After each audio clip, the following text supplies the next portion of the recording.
News 14 सच के साथ।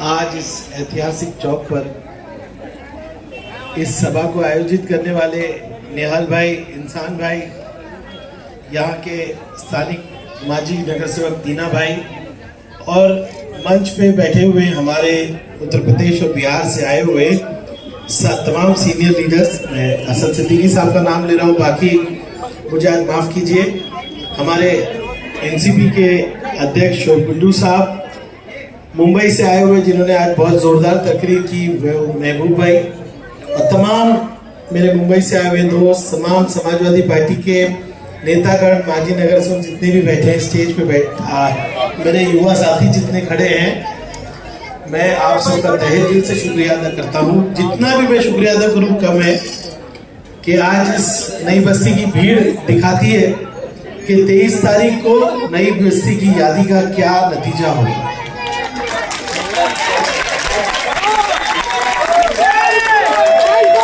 मैं नई बस्ती की गली गली घूमकर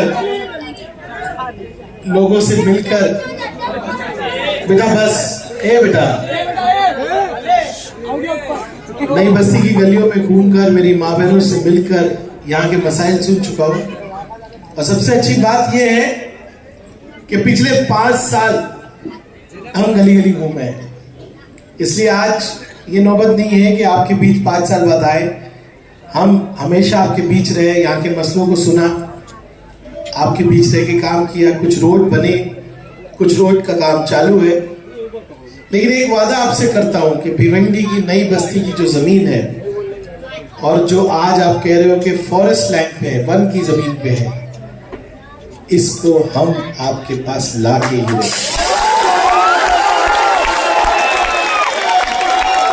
मुझे याद है निहाल भाई, हमारी सरकार जस्ट बनी थी और हमारे माजी मुख्यमंत्री उद्धव जी ठाकरे साहब ने पहली थाने की मीटिंग ली थी। भाई प्लीज भाई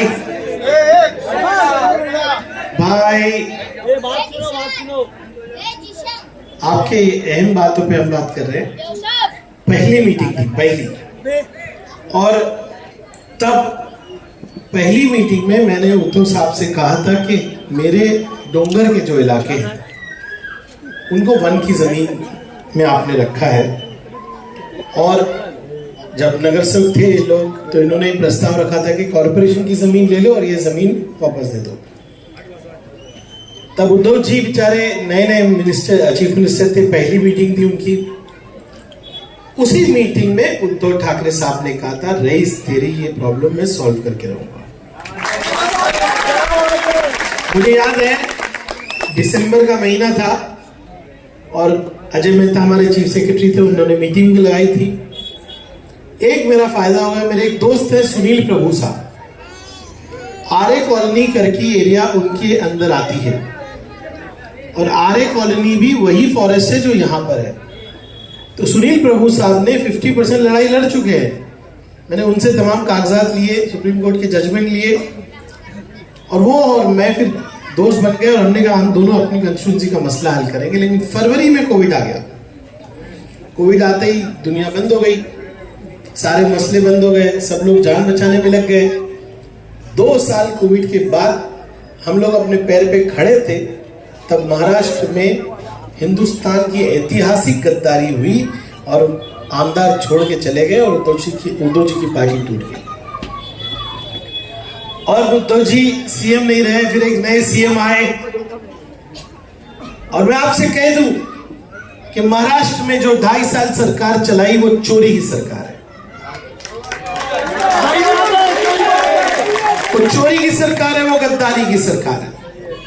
हमारे नेता अखिलेश यादव जी ने एक नारा दिया है, महाराष्ट्र में उनकी बहुत बारीक नजर है, महाराष्ट्र की राजनीति पे बहुत नजर है, इसलिए भिवंडी पे भी बहुत नजर है। भिवंडी का ये चुनाव, महाराष्ट्र का ये चुनाव आने वाली दिल्ली की सरकार तय करेगा दोस्तों। आप जो बटन दबाने जा रहे हो, महाराष्ट्र में जब एक नई सरकार बनेगी वो दिल्ली के हौसले पस्त कर देगी। तो अगर आप मोदी को हटाना चाहते हो, अगर आप महाराष्ट्र से ये सरकार जो फिरका परस्त है वो हटाना चाहते हो, तो 20 तारीख को साइकिल का बटन दबाइए। और मैं आपसे कहता हूं, मेरे नेता अखिलेश यादव जी कहते हैं, कितनी समझ है उनको महाराष्ट्र की। वो जानते हैं कि महाराष्ट्र आज मराठी लोग नहीं चला रहे, वो गुजरात के नेता चला रहे। उनका कहना है कि हमारी रोजी रोटी जो महाराष्ट्र की हक है, महाराष्ट्र के नौजवानों के हाथ के काम, आज ये दिल्ली में बैठे गुजराती लोग गुजरात ले जा रहे हैं। मेरा टेक्सटाइल का बिजनेस, पावर लूम का बिजनेस आज वेंटिलेटर पे चला गया। हम चिल्ला रहे हैं, क्यों चला गया? यहां की सट्टाबाजी की वजह से, सरकार की नीतियों की वजह से। सरकार चाहती है पावर लूम पे कपड़ा ना बने, गुजरात के अंदर बड़ी बड़ी फैक्ट्री पे बने। इसीलिए हमारा गला घोटा जाता है, इसीलिए गुजरात के लोग यहां पे आके राज करते हैं और कहते हैं बिजनेस हमारा है। 23 तारीख के बाद ये बिजनेस को वापस भिवंडी शहर में लाने का काम हम लोग करेंगे। हमारा झगड़ा गुजरात से नहीं है, गुजराती हमारे भाई है, लेकिन ये जो नेता लोग हैं ना, जो अदानी की चाकरी कर रहे हैं, इनको बेचना है सब कुछ अदानी को, और हमको महाराष्ट्र को बचाना है। मेरे नेता ने नारा दिया कि महाराष्ट्र के चुनाव में रईस जाके ये बोलो कि ना गद्दार की न गुजरात की, न गद्दार की न गुजरात की, महाराष्ट्र में सरकार महाराष्ट्र की। आजकल फैशन हो गया है, चुनाव लड़ना है, जो पार्टी पैसा देगी चले जाओगे। अब मेरे सामने एक साहब चुनाव लड़ रहे हैं, कितनी तीसरी बार लड़ रहे शोएब भाई? चौथी या तीसरी? तीसरी बार चुनाव लड़ रहे हैं। शोएब भाई ने पूरे कपड़े कल उतार दिए थे, आज तबीयत खराब है, नहीं तो यहाँ पर धुआंधार फायरिंग करते। तीसरी बार चुनाव लड़ रहे हैं और तीनों बार हमने उनको पिछाड़ दिया। इस बार तो ऐसा पटको कि चुनाव लड़ना भूल जाए। ये पैसे की राजनीति करना चाहते हैं, ताकत दिखा रहे हैं। आज मैंने इलेक्शन कमीशन को कंप्लेन किया है, धमकी आ रही है सबको, देख लेंगे, ये हो जाएगा, वो हो जाएगा, ऐसा कर देंगे, मुस्लिम इलाके में पोलिंग स्लो कर देंगे, पैसा बांट देंगे। अरे मेरे भाई, नई बस्ती की आके सभा देख लो, ये न बिकेंगे, न कटेंगे, न बटेंगे।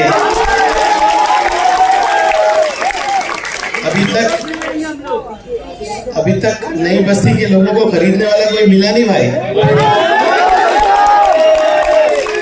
तो ये लोग ख्वाब देख रहे हैं कि आके पैसा बांट के चले जाएंगे, ऐसा कर देंगे, वैसा कर देंगे। कुछ भी कर लो भाई साहब, 23 तारीख को जब डब्बा खुलेगा ना, तो सिर्फ साइकिल ही चलेगी भाई।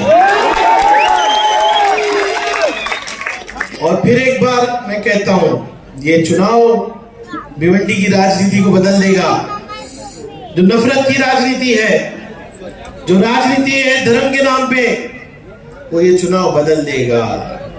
अब रईस शेख के साथ, साइकिल के साथ हर मजहब के लोग हैं,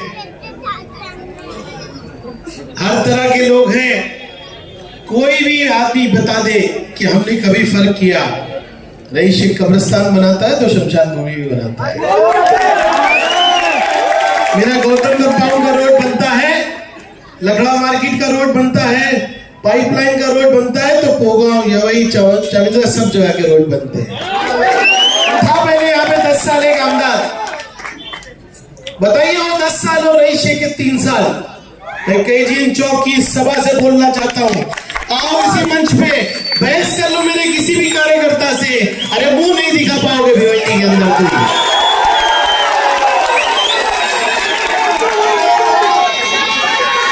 और इस सभा में मैं भारतीय जनता पार्टी और शिवसेना के लोगों को बोलता हूं, अरे रईस शेख छोड़ो, नासिर जावेद से बहस करके दिखा दो।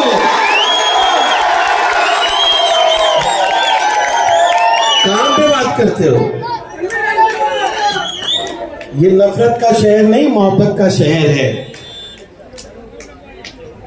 और सब लोग अब कहते हैं ना, शोएब भाई की पार्टी बहुत काम करती है, वो सच्ची बात है। इनके कुछ नेता भाग गए, है ना, 23 तारीख को मुंह दिखाने के लायक वो भी नहीं रहेंगे। शरद पवार साहब ने बारामती बनाया, आज पूरी दुनिया के लोग वहां जाके किस तरह से खेती करना चाहिए सीखते हैं। बारामती में जब आप जाओगे गांव लगेगा ही नहीं आपको, बड़े बड़े ऑडिटोरियम मिलेंगे आपको, कॉलेजेस मिलेंगे आपको।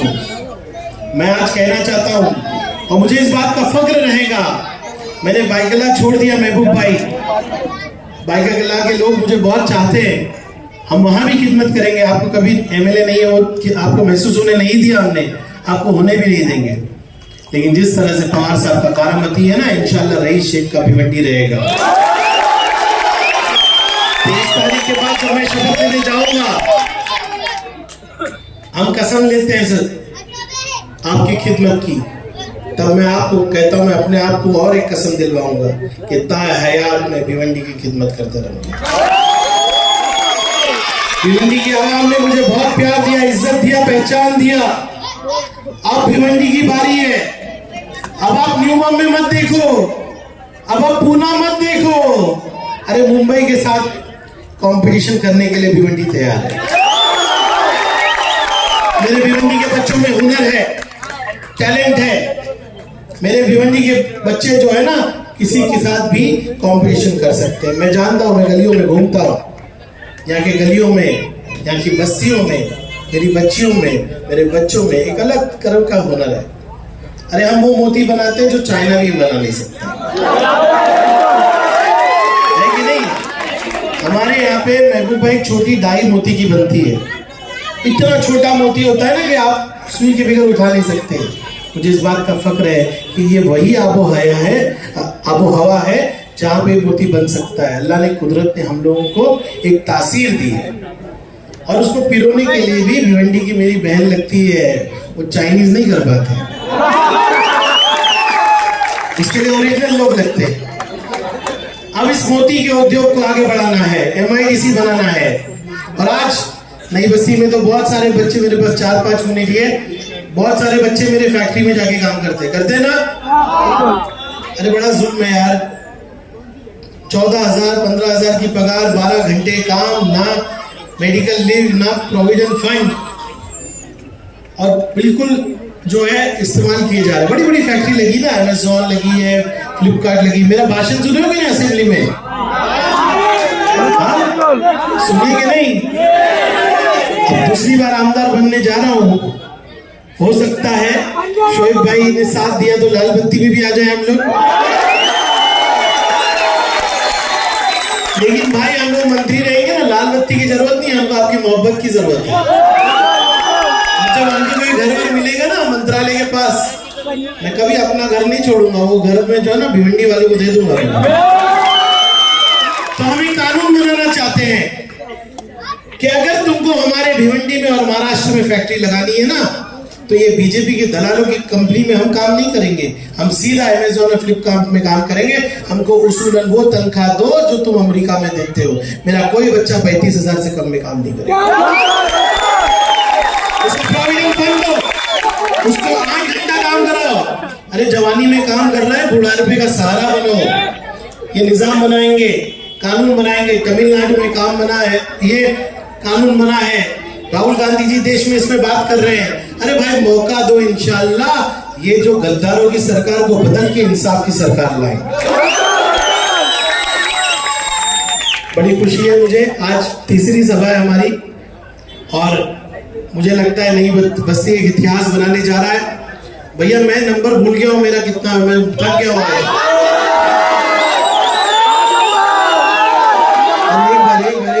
कौन सा नंबर? 5 साल बेमिसाल का 5 नंबर। मैं 20 तारीख को शोएब भाई हम लोग घूमेंगे पूरे भिवंडी के अंदर, सारे ईवीएम चेक करेंगे, और अगर ईवीएम की मशीन काली हो गई तो 23 तारीख को मैं सो जाऊंगा, जाके 23 की काउंटिंग में जाऊंगा। अरे इत्तेफाक से ना, नेताजी मैं कभी काउंटिंग में गया ही नहीं, खाली ये बाले मामा की काउंटिंग में चला गया। मैं काउंटिंग में गया ही नहीं। पिछली बार भी क्या हो गया, मैं बैठा था, एक डिसूजा नाम की हमारी सीनियर थी यहाँ पे, बड़ी सख्त